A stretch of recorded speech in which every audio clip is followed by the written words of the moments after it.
Great to welcome in Karen.Perdue, IB coordinator at Hilton Head Elementary School, with a project the kids that are working on over there that would seem to fit perfectly into the idea of an IB education. Karen, tell us what the kids are up to. Thank you for having me on today, and I wanted to tell you about what we're doing with Hurricane Florence relief efforts. The students are collecting items that we are sending up to North Carolina and South Carolina to help those students who were impacted by the recent flooding. Did schools come to you, or the kids come to you with the idea? They did. As a matter of fact, a second grade class started it as a result of their unit of inquiry on natural disasters. They start talking about the ways communities are impacted.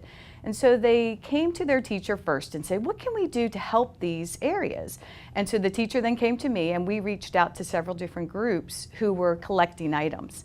And that's how it all got started, as a result of their inquiry. That's fantastic. What kind of items are you collecting?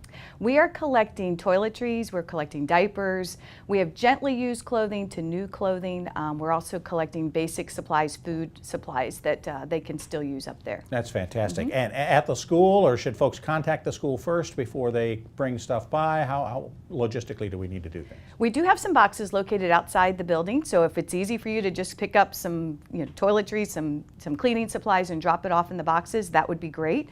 Otherwise, you can contact me, Karen.Perdue, at the school or the front office, and let us know you're going to bring some things by. We'd love to have some more donations. This would seem to be the perfect time to be doing this too. Everybody rushes in right afterwards and tries to help. Now's when they kind of need it, isn't it?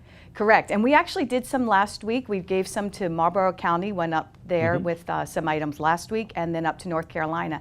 This week we're focusing on Conway, South Carolina, and it's because one of our former teachers is teaching in a school that lost everything. And so she reached out to us directly and said, we need help.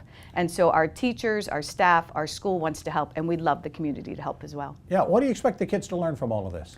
They're learning how to take action, and we've talked about how they can take action locally, globally, but it's nice for them to see that their little efforts can make a big difference. So in addition to collecting the items, the children are writing little notes on the items and saying, smile, we hope this makes you feel better. They're writing letters, they're sending some books up to the students, so they're making it more personalized and seeing that a little action can make a big difference. Oh, that's just terrific. Good stuff. All right, all going on at Hilton Head Island Elementary School through the IB program there. Thanks so much, Karen. We appreciate the time. Thanks for coming by. Thank you so much for having me. I appreciate it. Karen.Perdue, the IB coordinator at Hilton Head Elementary. Up next, a spectacular art exhibit for all in the Low Country to enjoy. We're going to show it to you if you stay with us just another minute or so.